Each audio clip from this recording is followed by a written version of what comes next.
repetitivo en el capítulo número 6, verso 1, donde dice: y los hijos de Israel hicieron lo malo ante los ojos de Yahvé. Es repetitivo. Cuando estaba preparando esta clase, me ponía a pensar yo, bueno, se puede decir, y los miembros de la iglesia hicieron lo malo ante los ojos de Yahvé. Una y otra vez, aunque Dios nos haga milagros, nosotros siempre caemos y estamos allí en una situación espiritual, si nos comparamos con el pueblo de Israel. Ahora, dice en este verso 1 que ellos volvieron a hacer lo malo, acababan de tener paz, pero a veces nos parece a nosotros decir, bueno, son insensatos. No, lo que ocurría es que la generación que pedía perdón a Dios y se volvía a Él, pues desaparecía, y cuando desaparecía, pues los otros venían. Pero ¿a qué se debe esto? Al principio de no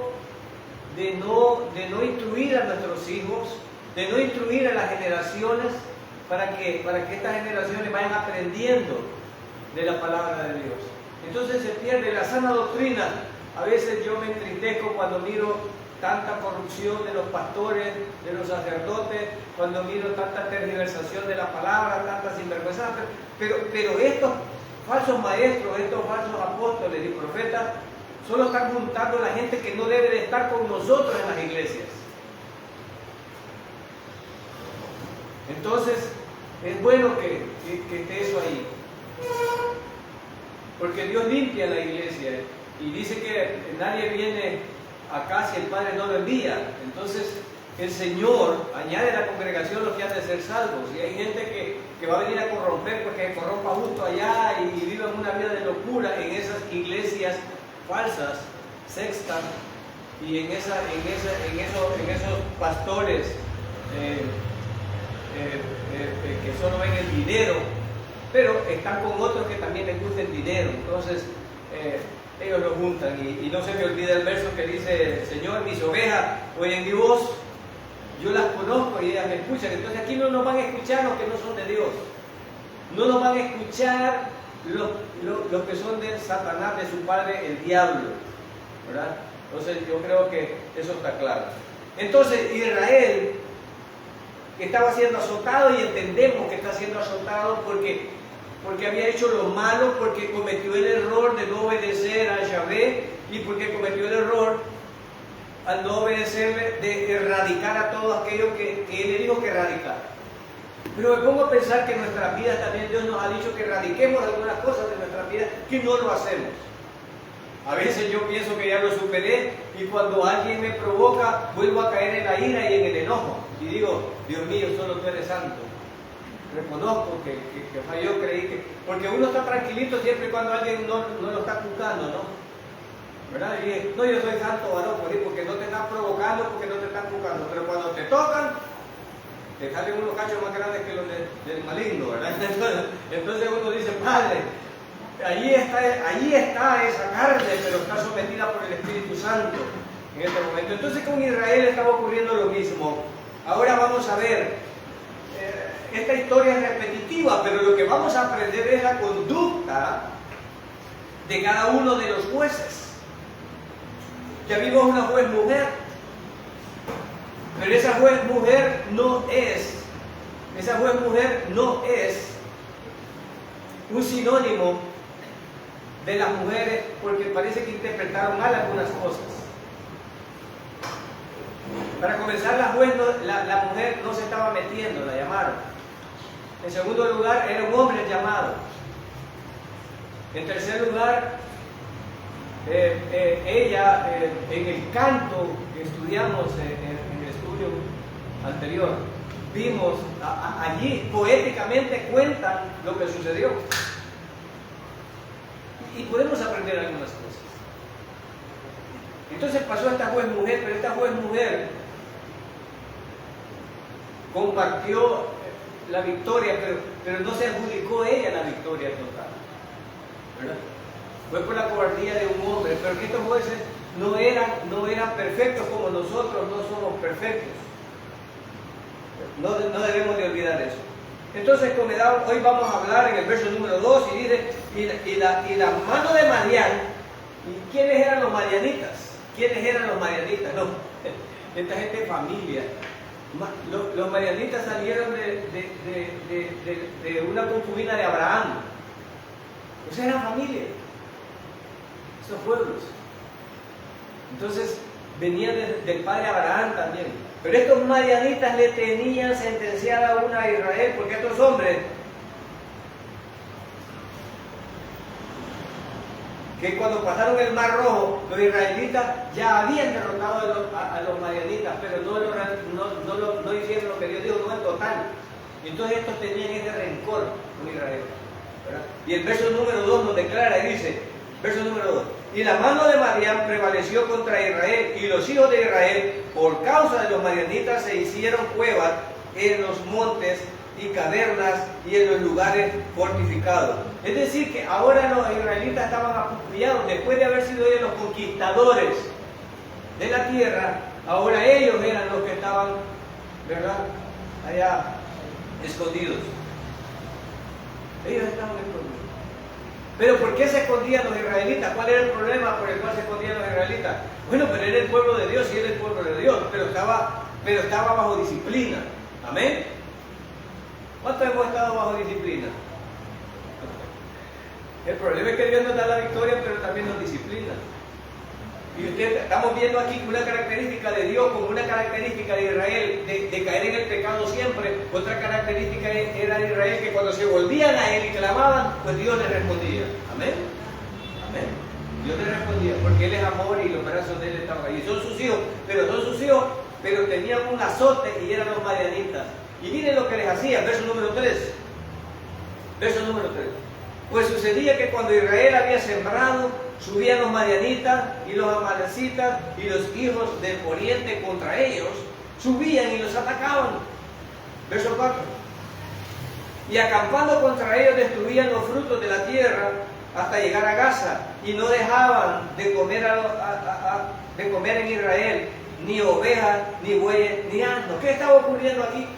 Bajaban al valle y los israelitas sembraban, tenían su ganado, venían los madianitas y los amalecitas y los mataban, y mataban todo, y huían a las cuevas y huían sin nada. Huían sin nada. O sea que los iban a matar de hambre, ¿verdad? Los iban a matar de hambre. Eso estaba ocurriendo. Pero son los hijos de Dios. ¿Qué sucede? Sí, son los hijos de Dios, pero estaban siendo disciplinados. Y una de las lecciones que yo puedo aprender aquí es que yo puedo ser disciplinado. En un momento me está dando la victoria el Señor y yo alabo a Dios porque me ha dado la victoria, pero en otro momento, por acomodarme por la victoria, Dios me puede estar disciplinando también. Esto es una lección a aprender. Entonces, ¿qué le pasaba a los israelitas? Casi los mataban de hambre. Entonces a veces decimos los creyentes, ¿por qué vive tan amolado el creyente? Bueno, no quiero decir que en general sea por esto, no lo sé. Pero en la lección aprendemos que cuando Dios nos disciplina nos puede llevar hasta aguantar hambre, perder el trabajo, perder las amistades. Los israelitas, después de ser los conquistadores, hoy habían perdido su tierra, su ganado, sus ovejas, su lugar de tranquilidad, y los tenían apucullados, los tenían acumulados allá. ¿Por qué? Por disciplina. ¿Por qué? Porque le habían dado la espalda a Dios. ¿Por qué? Porque sus padres no los educaron. Instruye al niño en su camino. Pero a veces ni los viejos me quieren instruir. Instruye al niño en su camino. Dios creó la iglesia para edificación de la iglesia y dio dones a los hombres para que estos que tienen los dones edifiquen a los demás, para que crezcan hasta llegar a la estatura de un varón perfecto. No es de gusto que está en la iglesia, no es de gusto que sea en los cultos, no es para edificarlo, para poner por obra cómo debo de vivir como creyente, que es lo que estamos viendo en el libro de los Efesios. Pero ahora estoy viendo la historia de Israel triste y victoriosa. Y ahora vemos que Dios les proporciona hombres, y estos hombres, otra característica, hasta este quinto juez, otra característica que puedo aprender es que estos hombres no eran perfectos, los que Dios escogía. Una idea insana que han promulgado, que el pastor es el santísimo, que el fulano es, pues no es así, Señor, discúlpeme. El único santo es el Señor, y nosotros no somos instrumentos. Y Él usa el instrumento que le da la gana a Él, no el que yo veo. Entonces estamos viendo que los bueyes que agarraban ni querían, ni siquiera querían. Pero dije, Señor, este quiero. Entonces debemos ir aprendiendo que Dios nos puede usar y vamos a aprender de Gedeón hoy esto. Ahora, estoy viendo que los madianitas lo acosan a los israelitas. Los madianitas ya habían sido derrotados, pero porque Israel no obedeció, ahora el Señor los había hecho azote para ellos. Ahora, yo puedo estar en victoria, pero doy lástima como creyente. ¿Por qué? Porque estoy disciplinado. El Señor me está disciplinando. Puede ocurrir eso. A la iglesia hay que decirle claras las cosas. Dios no es juguete. Dios no es juguete, hermano. ¿Y por qué me pasó esto? Eso usted lo sabe, no me lo pregunte a mí. Usted lo sabe. Porque usted y Dios saben cómo están las cosas. Y bueno, así como varón pecamos, como varón recibamos la disciplina. Ahora dice aquí. Ahora, los madianitas podemos verlos a ellos, pero no veamos a ellos, veamos a Dios disciplinando a su pueblo.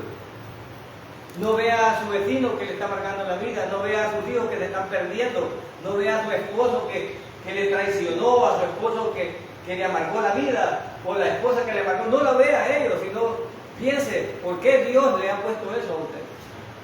¿Por qué Dios se lo ha puesto? Porque ¿es soberano Dios? ¿Es soberano Dios? Los creyentes estamos en la mano del Señor y no nos ocurre nada, ni más ni menos que lo que Él desea. Así es sencillo. No es casualidad lo que nos pasa. Entonces los israelitas tenían este azote, pero los israelitas podían ver azote, pero no tenían que ver el azote. Lo que tenían que ver es su conducta que había ofendido a Dios y tenían que cambiar y clamar. Los madianitas solo eran un pretexto.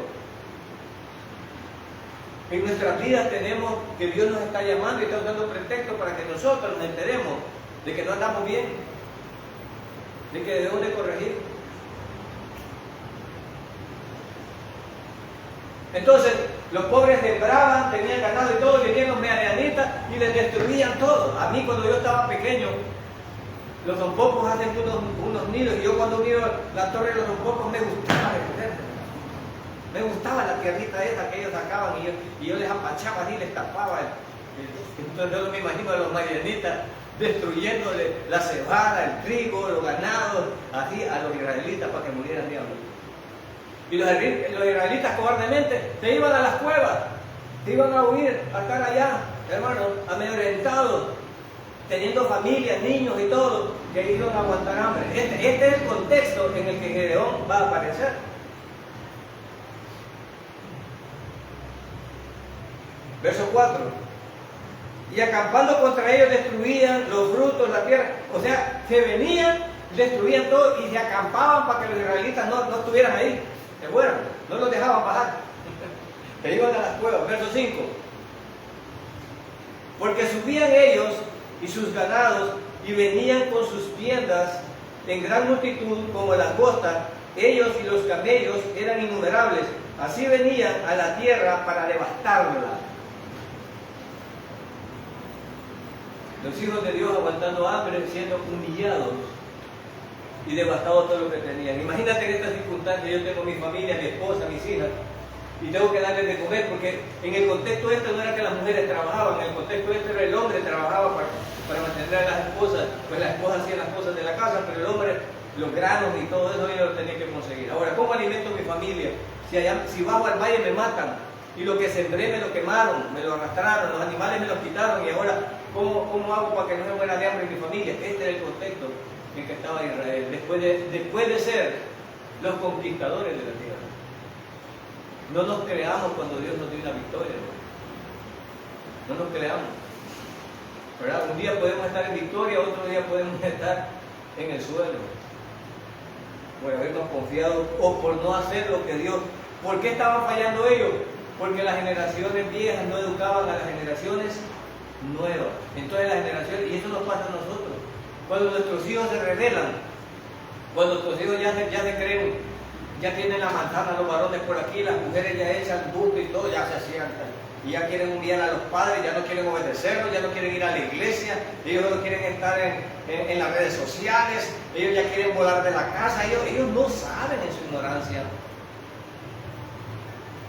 Y los padres por comodidad, para no pasar peleando, no les dicen nada, así que los bichos hagan lo que quieren, y los viejos están en la iglesia y los jóvenes en la calle. Hay un montón de iglesias llenas de viejos. Y usted va en las tardes a las iglesias llenas de viejos, y los hipotes en el campo jugando fútbol, o en la calle. No tienen control. Y a Israel le pasaba eso. Entonces, esos van destino al infierno.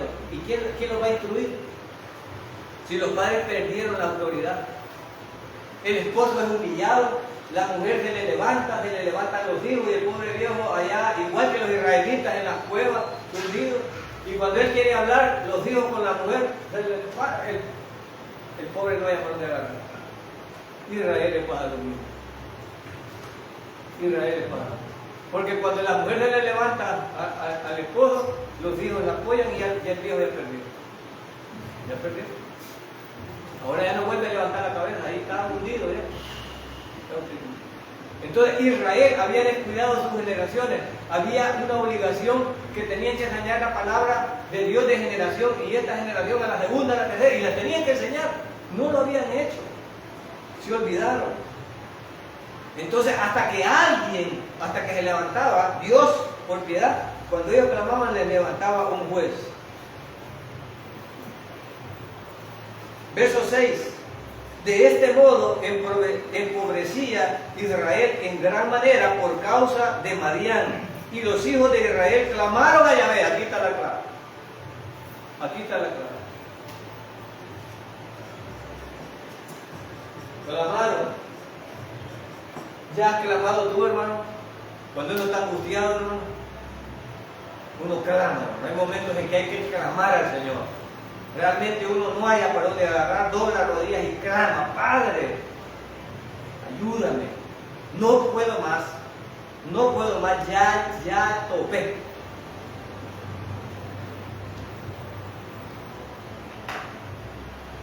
En nuestra vida el Señor nos lleva hasta... Este pueblo reaccionaba hasta que estaba en el suelo. Y nosotros a veces nos pasa lo mismo. Mientras tenemos techo, comida y todo, no nos acordamos de Dios, no asistimos a la iglesia ni nada. Cuando alguien le declara cáncer en la familia, allí empezamos a pedir oración y empezaron a ir a la iglesia. Cuando alguien le va a hipotecar la casa, cuando alguien tiene grave, entonces reaccionamos igual que el pueblo. ¿Cuándo reaccionaba este pueblo? Cuando se estaba muriendo de hambre. Y dice, mira el verso número 6 como dice: y los hijos de Israel clamaron. ¿Por qué clamaron? Porque los madianitas los tenían bien acosados. Yo no sé quién te acosa en la vida, y la situación financiera, el trabajo, el miedo, o tus malos espíritus, no sé qué es lo que a ti te hace reaccionar. Pero no hay duda que si eres hijo de Dios, cuando llegamos al final sabemos que tenemos un Dios poderoso y vivo. Amén. Y clamamos y decimos: Padre, te he fallado, he pecado contra ti y contra Dios. He pecado, ten piedad de mí. Y el Señor, con sus brazos de amor, ¿qué hacía con el pueblo de Israel? Veamos qué hace. Miren el verso 6, la clave y clamar. Verso 7. Y cuando los hijos de Israel clamaron a Yahvé a causa de los madianitas, ¿cuál fue la causa del clamor? ¿Cuál fue la causa del clamor? Entonces no nos admiremos, hermanos, cuando una enfermedad, cuando una crisis económica, cuando una crisis en el hogar, cuando una crisis en el trabajo nos llegue, porque puede ser que Dios nos esté llamando, porque a causa de eso tendremos que clamar a Dios. ¿Y a dónde se clama al Señor? ¿Dónde se clama al Señor? Cuando yo he predicado digo, yo no lo voy a engañar. Usted es bien indiferente con el Señor. No le importa congregarse, no le importa ofrendar, no le importa involucrarse en los ministerios. Es indiferente con el Señor. Pero cuando tiene problemas y cuando tiene una gravedad, usted quiere que el Señor inmediatamente esté allí. Esté ahí. Yo soy padre. Y si yo tengo un hijo que yo le llamo y él no me da la espalda y digo, usted está turbio, mire, no me esté perdiendo perder el tiempo. Y yo, hijo, pero no me está perdiendo. Y luego cuando tiene una desgracia, y yo estoy resentido, creen que voy a correr. Ahora usted con Dios es indiferente. No viene a los cultos de oración, no le interesa darle gracias o pedir. Es una orden como hijos de Dios que nos congreguemos. Sí, es una orden. Si soy hijo de Dios. Y si mi padre me da una orden. Dios le dio una orden a los israelitas. ¿Y cuál es el problema? Porque están en esta situación. Porque no lo obedecieron. ¿Recuerdan? No lo obedecieron. Ahora, pero yo creo que yo voy a salir librado. Dios me da una orden y yo no lo obedezco. No, pero los israelitas sí lo tocó, pero a mí no. O sea, yo no sé de dónde me sale eso. Pero el Señor dice aquí que los madianitas hicieron que ellos clamaran a los israelitas. Clamaron. Ahora, hermano, de quitar pasar uno está bien. Dios no quiera ni quiero que esto ocurra, hermano. Pero de quitar pasar usted es bien indiferente con el Señor. Y en un examen rutinario le puede decir, tiene cáncer. Así de simple. Así de simple. Anoche hablaba con mi hija en la tarde. Me estaba contando un testimonio. El esposo de una compañera que tiene bien consagrado al Señor, tanto que te dejó su trabajo, se dedicó a las cosas de Dios y le declara cáncer. La esposa pasó como un mes llorando.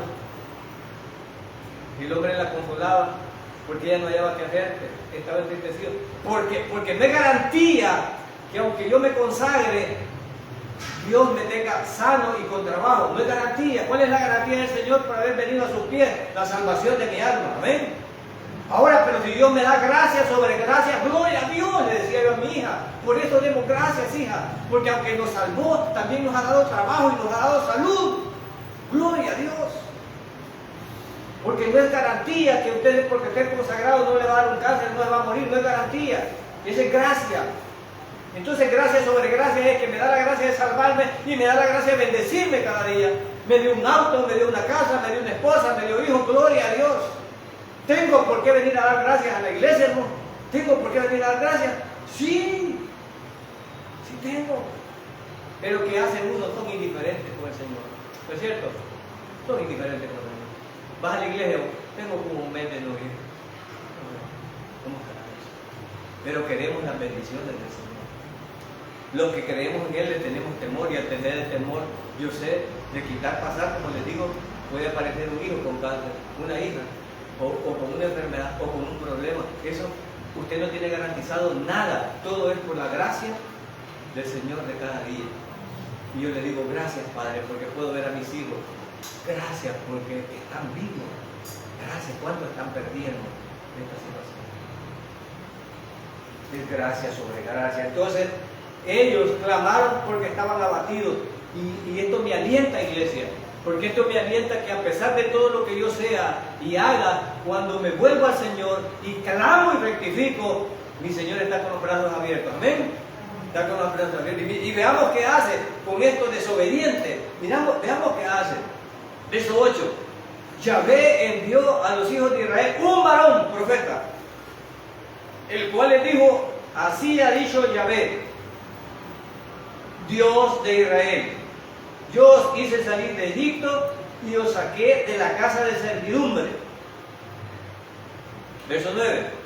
Os libré de la mano de los egipcios y de mano de todos los que os afligieron, a los cuales eché de delante de vosotros, y os di su tierra. Y os dije, verso 10, yo soy Yahvé vuestro Dios, no temáis a los dioses de los amorreos en cuya tierra habitáis, pero no habéis. Tenemos la promesa de Dios, hermano. La iglesia tiene la promesa del Señor, que las puertas del Hades no prevalecerán contra nosotros, que no hay ninguna prueba que no podamos resistir porque es humana. No tenemos todas esas promesas, hermano. Tenemos que nuestra herencia no va a mendigar pan. Las tenemos las promesas. Pero igual que las tenían ellos, no creemos. A veces no creemos. Entonces Dios les envía un varón. Dios es tan lindo que ellos han sido indiferentes con Él, han adorado a otros dioses, y hoy que están afligidos claman a Él, y Él ni siquiera les reclama, sino que les dice, les envía un varón, les contesta, Y les dice, pero si yo les dije, yo les prometí, los he traído de allá, les he dado la victoria, pero ustedes, les dije al final, no obedecieron mi voz. Si nos ponemos a pensar, hermano, que el Señor nos ha dado órdenes a la iglesia también. Y podemos decir, pero ustedes no obedecieron su voz. Ahora, ¿quién impide que Dios actúe como actúa con el pueblo de Israel? ¿Quién? Si Dios es soberano. Dios es soberano. Dios puede hacerlo. Entonces estoy aprendiendo yo aquí que Él señala el problema por el cual están en esa situación. ¿Por qué estaban en esa situación? Porque no obedecieron su voz. Y yo le digo a mis hijos, y le decía a mi hija en esa conversación, porque ella lloró con esa mujer, porque son unos esposos jóvenes, y aquel busca servir a Dios y aparece con cáncer, qué dolor. Y le decía la compañera de trabajo a mi hija, y yo le servía de estorbo, porque en vez de animarlo yo lloraba cada vez que lo veía porque se iba a morir. Y él decidió hacerse la quimioterapia. Yo ocupé eso que ella me estaba diciendo para seguir educando a mi hija. Y le decía yo, hija, esto es por lo que doy gracias cada día a Dios y que ustedes den. Porque no es garantía, Dios nos dio la salvación, no nos ha prometido otra cosa, lo demás añadidura, pero qué bueno que no nos pasa eso. Ahora, hija, si el hombre decide no hacerle la quimioterapia y confiar en Dios, es su vida. Pero el esposo alentaba, él el que tenía cáncer, le decía a la esposa, no llores, seguí tu vida normal, ve a trabajar y ve todo. Porque él dejó de trabajar porque los grandes dolores no le permitían la diarrea y todo lo que le da el cáncer no le permitía ya trabajar. Ahora, hermanos, si esto lo hace con un hombre consagrado al Señor y con un sinvergüenza,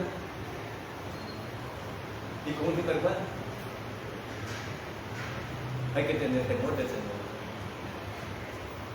No puedo decir más que la verdad en la iglesia. Esto puede pasar y te puede pasar a ti, a mí, a cualquiera. Puede pasar.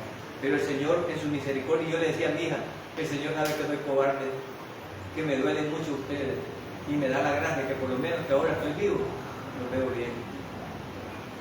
Porque uno de padre, estando bien los hijos, está bien. Y le digo, yo me voy un día. Ustedes tendrán que seguir su vida. No se detengan. Vámonos, adelante. Porque al lugar donde voy es un lugar mejor que el que está aquí. Ustedes me van a extrañar, pero les enseñé todo lo que pude. Y ustedes enséñenle a sus hijos. Ahora el Padre Dios está hablando con sus hijos y les dice, yo cuántos he hecho con ustedes, los saqué de aquí, los saqué de allá, pero ustedes no obedecieron. Eso les está diciendo el Padre a los hijos de Israel. Pero está diciendo aquí, no obedecieron. Verso 11. Y vino el ángel de Yahvé. Esta expresión, el ángel de Yahvé, algunas veces es una parucía, es una anticipación del Mesías Yeshua personificado que se aparecía. A veces el ángel de Yahvé es Gabriel y Miguel, el líder de los ejércitos. A veces es el ángel de Jehová con los varones, como cuando Abraham era Jesús con otro. No me voy a detener mucho, pero era alguien importante enviado de Dios. Puede ser Jesús mismo. Pero Jesús no había nacido. Pero Yeshua estaba antes. En el principio era el verbo y el verbo era con Dios y el verbo era. Entonces lo que podemos de ver Dios, ¿lo vemos en quién? En Yeshua, el Mesías. La personificación que yo puedo tener en mi mente de Dios es la de Yeshua, la que los judíos vieron. Eso es lo más que puedo ver de Dios. Después yo no puedo ver más de Dios.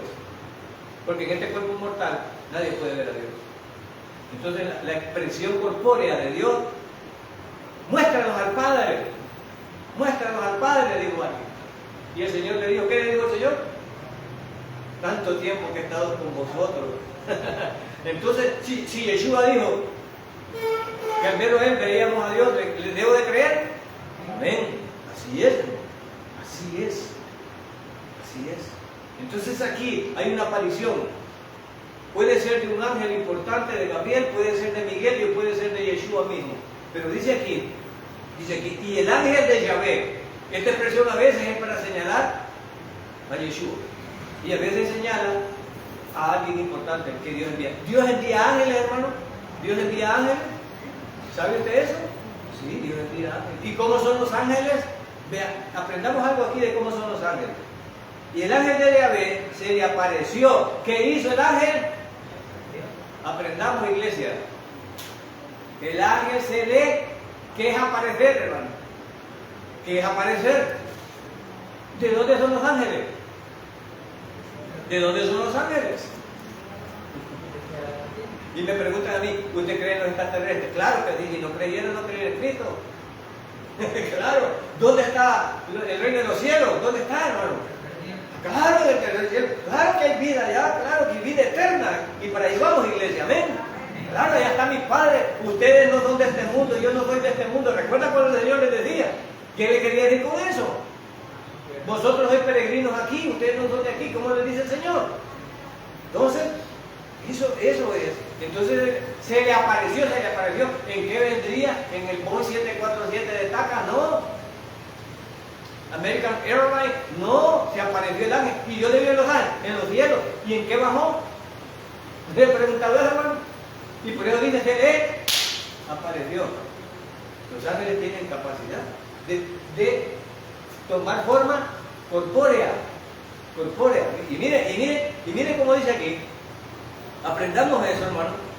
Se le apareció y le dijo. Aprendamos otra cosa. Hablan los ángeles.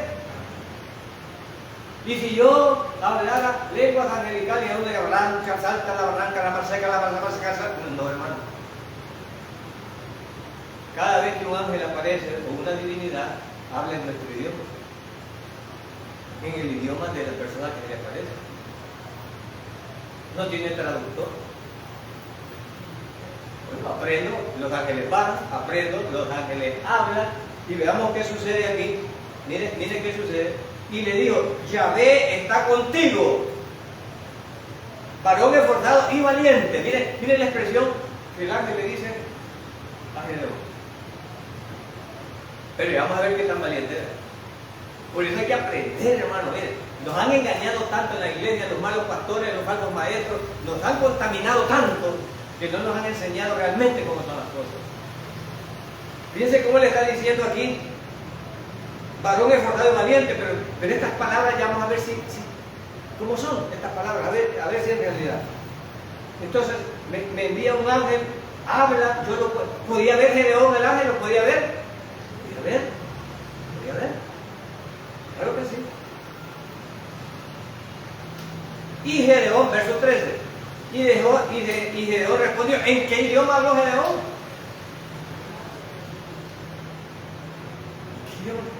Hermano, era una conversación. ¿Verdad? Aquí no hay tal cosa como que me diga, estoy orando en alma, en lenguaje angelical. Y pregunto yo, los ángeles que la palabra hemos visto que han aparecido, han hablado siempre en el idioma de las personas. Ahora, entonces, ¿dónde está el mentiroso que dice que ora en lenguas con lengua angelical? Y cuando ayuda al cielo a oír la lengua angelical. ¿Qué farsa? Cuando los ángeles aparecieron a los pastores, ¿en qué idioma le hablaron? En el idioma de ellos. Cuando los ángeles le apareció a María, ¿en qué idioma le habló? En el idioma de ella. Bendita eres. El ángel habló en el idioma de Dios. Pero miren cómo nos lava la mente. Ahí uno dice, pues está hablando el ángel. Pero aquí el lenguaje, siempre. Ellos se transforman, ellos aparecen, los vemos como nosotros y nos hablan como nosotros. Así no tienen alitas. A los niños les enseñan que los ángeles, ve un angelito, vea que no va a ver un angelito. ¿Y dónde? Falso completamente. Esas cosas ya no deben de reproducirse en la iglesia. Y Gedeón respondió, Señor mío, si Yahvé está con nosotros, miren este tipo, si Yahvé está con nosotros, ¿por qué nos ha sobrevenido todo esto? ¿Recuerdan las palabras que le dijo allá arriba el ángel? Varón esforzado y varón trompudo y orador. ¿Quién había fallado? ¿Dios o Israel? ¿Y a quién le está echando la culpa a Gedeón? A Dios. Mire, No es cierto que no tenemos lo mismo. Diré que yo soy cristiano y que los cristianos Dios los bendiga. Bien amolado, Señor. Más amolado estoy. A veces nosotros tenemos la misma actitud. Si Dios es realmente que me ama, ¿por qué pasa esto? ¿Por qué me pasa esto? Por eso yo le pido perdón al Señor por mi ignorancia, por mis rebeliones, por mi lengua suelta. Miren tal cosa lo que estaba haciendo él, reclamándole al enviado del Todopoderoso. Ni siquiera se sorprendió, ni siquiera dijo, ¿quién soy yo para que Dios envíe un ángel a hablar conmigo? No.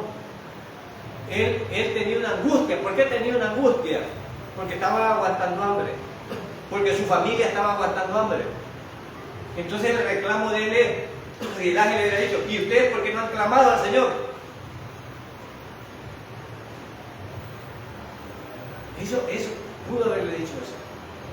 Pero la pregunta de él es, porque él sabía que si Yahvé estaba con ellos, ¿qué estaba insinuando él? Miren las palabras que le dice el ángel. Le dice, Señor mío, si Yahvé está con nosotros, miren cómo le dice. Él entiende que si Dios está con uno, dice, ¿por qué nos ha sobrevenido esto? Eso quiere decir que él entendía que si Dios estaba con ellos, ellos tenían que estar en victoria. Tenían que estar en victoria. Pero ¿estaban en victoria? No estaban en victoria. Entonces dice él, ¿cómo es posible que Dios esté con nosotros? Entendía que cuando Dios no está con nosotros, ¿cómo estamos? Amolados, arruinados. Él lo entendía perfectamente. Y hace el reclamo. Y hace otra pregunta. Miren la otra pregunta. ¿Y dónde están todas sus maravillas que nuestros padres nos han contado diciendo? ¿Reconoce que le habían contado? ¿Reconoce Gedeón que le había contado las maravillas que Dios había hecho con los padres? Pero no las creía. Sí, yo recuerdo que mi mamá me llevaba a la iglesia. Sí, yo recuerdo que fui a la clase dominical. Sí, yo recuerdo que me llevaban al culto, pero es que ya me salí de la casa y tengo trabajo y un marido, una mujer. Pues yo ya no voy a ningún lado. No procure. Estos son los resultados. Entonces él entendía dónde están sus maravillas que nuestros padres nos han contado. Y hace otra pregunta. ¿No nos sacó Yahvé de Egipto? Y ahora Yahvé nos ha desamparado. Oigan. miren qué sinvergüenza somos los seres humanos. Miren qué sinvergüenza. Acaban de clamar, quizás es de los que clamó. A los que clamaron, Dios les está respondiendo, pero quizás Dios no estaba ahí. Y miren lo que le dice él. Dice él, Yahvé nos ha desamparado y nos ha entregado en mano. Él entendía que era Dios que los había entregado. Ahora, iglesia, acabo de reafirmar yo que todo lo que nos pasa a los creyentes es porque Dios entendía aunque era mal hijo de Dios, pero entendía que lo que le estaba pasando era porque Dios quería. Lo entendía. Los creyentes debemos de entender que nosotros, nuestra vida no es por la suerte, ni por el destino, ni por sortílego, ni por horóscopo. Mi destino lo tiene en la mano del Dios Todopoderoso. Y a mí ningún incircunciso me va a hacer nada que Dios no quiera que me haga. Si Dios lo ha autorizado, me lo van a hacer. Pero si Dios no lo ha autorizado, no me lo van a hacer. Yo debo de aprender eso. Israel lo sabía. Este individuo acá de buena mala forma, pero lo sabía. Verso 14. Ahora, pero ¿oyeron las palabras que dijo arriba? Varón esforzado y valiente. ¿Parece varón esforzado y valiente, hermano? Varón esforzado y valiente. Según lo oyen conversar, ¿cómo lo escuchan ustedes? ¿Le escuchan que era varón esforzado y valiente? No parece eso, sus palabras. ¿Está resentido el hombre? Está resentido. ¿Con quién está resentido? Con Dios. ¿Habrán hermanos en la iglesia resentidos con Dios porque no les cumplió algún capricho? No. ¿Habrán hermanos resentidos en la iglesia porque Dios no les cumplió un capricho? Y no entendieron que no les cumplió un capricho porque ellos mismos fallaron primero y no Dios a ellos, y no ellos a Dios. Porque estaba bien creído que era Dios que les había fallado a ellos. Así lo está diciendo aquí.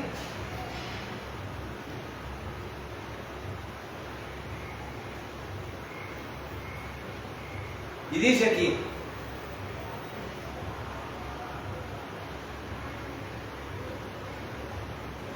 verso 16. No, verso 15, perdón. 15 es, ¿verdad? 14, perdón, 14.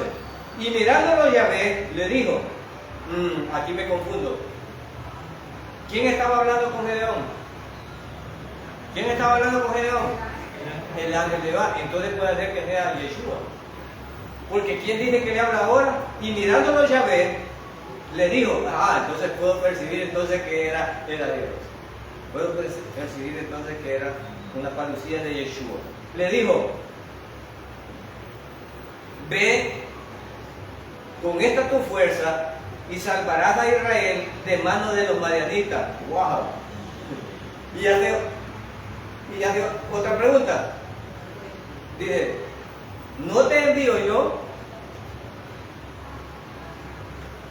¿Por qué añade Dios esta pregunta a él? Porque él está siendo incrédulo. Entonces él dice, ¿no te envío yo? Está diciendo Dios, y dice verso 15, entonces respondió, Señor mío, ¿con qué salvaré a Israel? No es el primero que cuando Dios ya lo llama, lo primero que hacen es ver su humanidad y decir, tan inútil que soy yo, tan cobarde que soy yo. ¿Cómo responde él? Pero Dios, ¿cómo le animó cuando lo saludó? Varón, esforzado y valiente. Pero mire cómo responde él. Y mire cómo responde él. Dice, Señor mío, ¿con qué salvaré yo a Israel? He aquí mi familia es pobre. Primer pretexto. Cuando Dios nos llama a un ministerio, cuando Dios nos llama a servirle, ¿cuántos ponemos pretextos? ¿Cuántos ponemos pretextos? Y que el mismo Dios lo estaba llamando. A veces Dios te llama y dice, no, yo no me comprometo en la iglesia, no, yo mejor no agarro eso ahí no pueda, no, y empiezo yo. Este tipo, en vez de responder, gloria a Dios, ya que, no sé cómo me has escogido a mí, pero ya que me escogiste, y esto es lo que tenía David. Por eso David era conforme al corazón de Dios. David no lo dudó irse contra alguien de 3 o 4 metros, hermano. Y era fiera. No lo dudó. Y que Dios lo está alentando, le dice que paró, que forjado y fuerte, y él como le responde, le reclama primero, y ahora que lo va a enviar a hacer el mandado, le dice, Señor mío, ¿con qué salvaré a Israel? Primer pretexto. Segundo pretexto, mi familia. No, yo no puedo servir en la iglesia, mi familia no me deja. Mis hijos me dan vergüenza. Mi esposo, mi esposa, no puedo, arrastro con eso. Mi esposo me ha amenazado si voy a la iglesia. O mi esposa me va a dejar que ando en la iglesia. Y mi mamá era cristiana, pero yo como me casé con una mundana, y ya me dijo que si yo ando en guerra me deja. La familia. La familia nos puede alentar o la familia nos puede alejar de Dios. En este caso la familia está usando a Gedeón como un pretexto para no hacer lo que Dios lo iba a mandar. Mi familia es pobre en Manasés. ¿Por qué era la pobreza? Porque él tenía que proveer para alimentarlos, pero no podía por todo el asedio de los madianitas. Entonces él dice, tengo la responsabilidad de mi familia. Tengo la responsabilidad de mi familia. Pero Dios no tendrá poder para amparar mi familia si me manda a hacer algo. No tendrá poder Dios para bendecirme si Él me manda a hacer algo a mí. Estoy pensando que yo como hombre puedo hacer más que Dios por mi familia. Miren qué error. Miren qué error.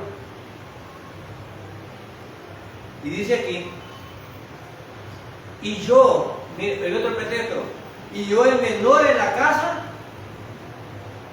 de mi padre, la edad. Otro pretexto. Ya lleva 3 pretextos. Y yo el menor. Estoy muy joven para ir a la iglesia. Estoy muy joven para prestar ese servicio. Pero miren cómo dice, y yo en la casa de mi padre. Verso 16, Yahvé le dijo, ciertamente yo estaré contigo. Tiene paciencia Dios con nosotros, hermano. Imaginen que Dios hablando con un mortal. y el mortal poniéndole, bueno, reclamándole y después poniéndole pretexto. Pero el Señor, yo siempre oro, Padre, perdóname por mi ignorancia, porque mi ignorancia pues llega hasta donde tú me la das, o sea, tú me das la sabiduría y la ignorancia. Entonces el Señor nos logra entender. El Señor, en vez de enojarse, le dice en el verso 16, Yahvé le dijo, ciertamente yo estaré contigo. ¿Qué está haciendo el Señor? ¿Qué está haciendo el Señor? Rogándolo y diciéndole, confirmándolo que Él va a estar con él. Mire, Yahvé le dijo, ciertamente yo estaré contigo. Y le afirma lo que va a suceder. Y derrotarás a los madianitas como a un solo hombre. Palabra de Dios. Dios nos ha dado promesas a nosotros, ¿no? Dios nos ha dado promesas a nosotros y las sabemos. Ahora la pregunta es, ¿las creemos? Ahí está el problema. Él sabía esto. Dios le estaba anticipando el resultado. Dios le estaba anticipando el resultado. Pero lo creería Gedeón. ¿Estaría creyendo Gedeón? Veamos si estaría creyendo Gedeón. Veamos la conversación. Verso 17. Y le responde ahora a Gedeón. Miren este diálogo que interesante entre Dios y un hombre. Y mire que le responde. Y le dijo. Y él respondió. Yo te ruego que si he hallado gracia, esto me gusta de él. Cuando entendió que era Dios, hermano, no le dice reclamo, ordeno, decreto. No digo eso. ¿Cómo se dirige él ya? Si he hallado gracia, Señor. Si he hallado gracia, y respondió, yo te ruego, si he hallado gracia delante de ti, me dé señal de que tú has hablado conmigo. ¿Era creyente este? ¿Era creyente, hermano? Era incrédulo. Mire, toda la charla que ha tenido y hasta este momento dice, a saber si realmente es Dios. ¿Será Dios que me ha puesto esto o Dios no me ha puesto esto? ¿Nos ha pasado eso alguna vez, hermano? ¿Será Dios que me ha puesto esto o no me ha puesto esto? Es interesante ver esto. Este hombre era incrédulo y le dice, pero me gusta cómo se lo pide. Si yo he hallado gracia, dice, delante de ti, entonces que me dé señal de que tú has hablado conmigo. Tengo esta aparición aquí.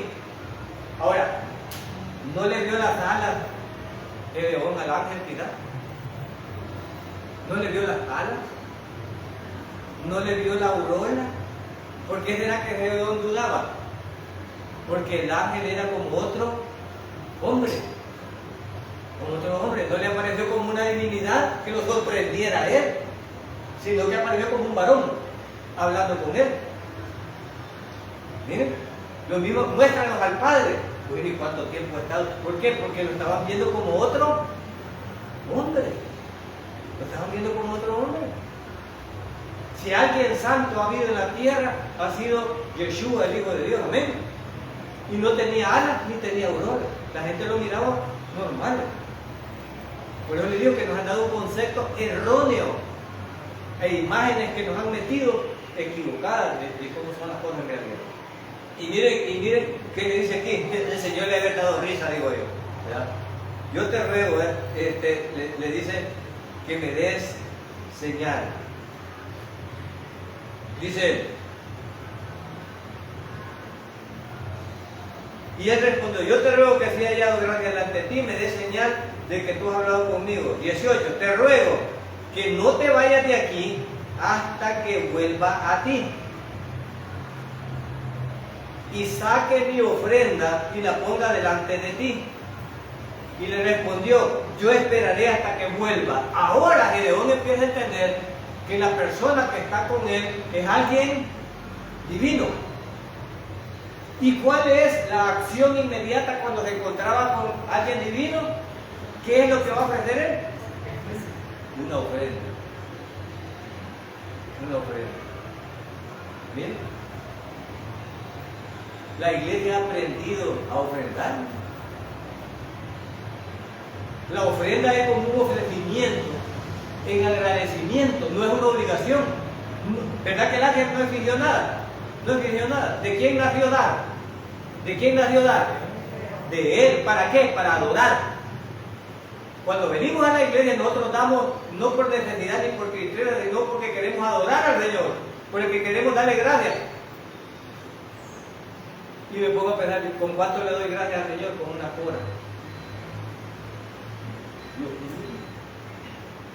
Le daría un regalo yo a Bukele, nuestro presidente, y le llevaría una cora. ¿Se atrevería usted a llevarle? Lo invita a usted y le lleva el regalo y le lleva una cora. ¿Tendría valor de dársela? ¿Ah? ¿Tendría valor de dársela? Pero a Dios se la damos. Y una cora por darnos salud, por darnos una esposa, por darnos trabajo, por darnos techo, por darnos comida, una cora vale. Pero si Bukele nos invitara a la presidencia de un cumpleaños de él, por muy pelado que sea, que le aseguro que va a fiar y le lleva algo.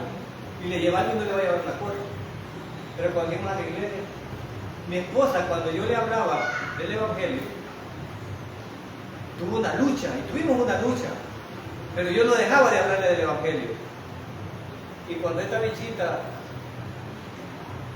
no había nacido, de escondidas millas y sin decirme, se fue a Esquipula. A Esquipula, por lo que ven en las redes, parece que, bueno, yo no soy católico, pero en Esquipula hay un Cristo prieto, negro, porque no sé de qué colores hay, y supuestamente allí va la gente a hacer unas promesas, no sé qué.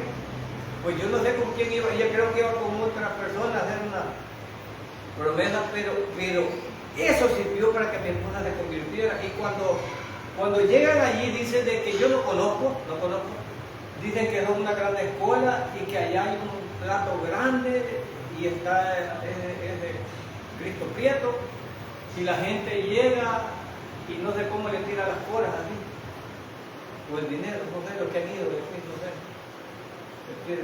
Entonces dice mi esposa, como yo le había explicado un montón de cosas, digo, ¿cómo va a ser Dios ese? Y tan miserable que como le tiran como que es un mendigo pidiendo. Fíjense que eso le impactó a él. Eso le impactó. Para decir, no, esto no está bien. Entonces cuando venimos a ofrendar al Señor y no he entendido el concepto de ofrenda, que es el agradecimiento mío, le estoy poniendo el ejemplo que si fuera, ¿qué sentiría el presidente si lo invita y usted le da una cora y se la pone en la mano? ¿Qué cree que sentiría él? ¿Qué cree? ¿Se ofendería? ¿Se ofendería? ¿Y qué cree que siente Dios cuando usted viene y busca el más prieto y lo pone? ¿Qué forma de dar ofrenda así? Que Dios hace. Por eso dije que no por tristeza ni sino por el gozo, por la alegría que el Señor me ha bendecido, yo le traigo algo a Él. Y tampoco es la cantidad, sino es la forma. Pero solo les puse un ejemplo, una figura, porque Gedeón sabe cómo tratar con alguien y le dice aquí, te ruego que no te vayas. Abraham, cuando vio a los 3 varones y veía, ¿qué hizo también Abraham? Espérenme, voy a ir a hacer la ofrenda y a ponerle para que disfruten conmigo. ¿No es cierto? ¿De quién nacía ofrendar? De las personas, no se les exige ni les pide, sino que nace de ellos. ¿Por qué? Por amor, por adoración. Nace de las personas. Entonces miren, vienen ellos y dice aquí, y entrando Gedeón, preparó. ¿Cuál era la condición económica de Gedeón y su familia?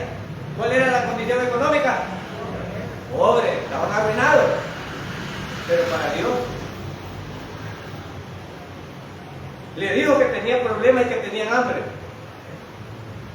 Pero para Dios, miren, miren lo que dice aquí, no lo digo yo. Miren. Y entrando Gedeón preparó un cabrito y panes sin levadura de un efa de harina, y puso la carne en un canastillo y el caldo en una olla, y sacándolo se lo presentó debajo de aquella encina. ¿Qué es presentar? ¿Qué es presentar, hermano? Mire qué lindo. ¿Ve el concepto de ofrenda? ¿Ve el concepto de adoración? No es que alguien está pidiendo, no es que lo necesite. Dios no tiene necesidad. Yo lo quiero agradar con lo que le doy. Y él le dijo, no, te ruego que no te vayas. ¿Quién estaba rogando? El león. Te ruego que no te vayas porque yo quiero darte. ¿De qué? De mi pobreza, de su escasez. Y miren, una encina es un árbol, hermano, frondoso para hacer ahí. Y verso 21 dice, no, verso 20. Entonces el ángel de Dios le dijo, toma la carne y los panes sin levadura y ponlos sobre esta peña y vierte el caldo. Y él lo hizo así. Hermano, ¿pero por qué no se lo comieron? ¿Qué es esto? ¿Qué es esto? ¿Por qué no se lo comieron? ¿Qué es esto? ¿Qué sucede con esta acción aquí? ¿Qué puedo aprender? ¿Qué es lo que está pasando? Mire lo que dice, y así lo hizo. Verso 21. Extendiendo el ángel de Yahvé el báculo. ¿Saben lo que es un báculo, hermano? ¿Verdad? Es como un bastón que andan ellos. Extendiendo. Entonces el ángel, hermano, andaba los artículos y vestido como un hombre y lo que anda un hombre. ¿Ves? Entonces dice, extendiendo el báculo, dice aquí, que tenía en la mano, tocó con la peña la carne y los panes sin levadura, y subió fuego de la peña, el cual consumió la carne y los panes sin levadura, y el ángel de Yahvé desapareció de su vista. Gloria a Dios. Gloria a Dios. ¿Qué es esto? ¿Qué es esto? Un holocausto. Ahora a Gedeón no le queda duda. Ofreció un holocausto. ¿Se acuerdan a Elías? ¿Se acuerdan a Elías? ¿Cómo hizo descender fuego sobre la ofrenda? Ahora que está haciendo, y solo tocó la peña y se quemó todo. Hermanos, ¿por qué hacen eso? No me lo preguntan. ¿A Dios le gusta eso? Amén.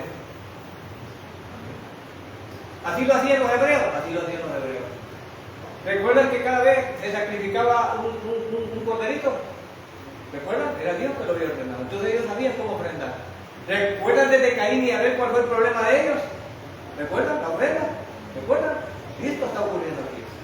Entonces debemos de aprender y nuestros hijos deben de aprender. Gloria a Dios. Ahora yo les dije que el ángel había aparecido. ¿Y qué hizo ahora el ángel? ¿Qué hizo ahora el ángel? Gloria a Dios. Ahora, ¿por qué yo dudo del poder de Dios? ¿Por qué yo dudo que cuando Él venga seremos transformados y aparecer o desaparecer como hacen estos ángeles? Gloria a Dios, hermano. Así será. Dios es poderoso. Los ángeles pueden hacerse corpóreos y puede suceder esto. Yo me quedo impresionado. Ahora este hombre incrédulo acaba de ver el poder de Dios, acaba de ver que este no era una persona común y corriente, acaba de dar una ofrenda y hicieron un holocausto acá. Hicieron un holocausto. Bueno, la historia está interesante, hay mucha enseñanza, pero el tiempo se me fue. El tiempo se fue. Hemos aprendido mucho de los ángeles, hemos aprendido de este varón, hemos aprendido de Dios, hemos aprendido de su misericordia, hermano. Y podemos rescatar enseñanza para nosotros de acá. Debemos de rescatar enseñanza de acá. Dios es poderoso y sus promesas se cumplen. De hecho, a Gedeón ya le dijo lo que iba a suceder en el pleito. Te daré la victoria, ya ganaste. Ya ganaste. Y el Señor dice, no ha sobrevenido sobre nosotros ninguna tribulación que ustedes no puedan. Es una promesa. Todos los que aman al Señor, todas las cosas le ayudan. Es una promesa, hermano. Yo voy a creerla, que no le entienda. Gedeón no estaba entendiendo mucho esto. Seguiremos estudiando a este quinto juez.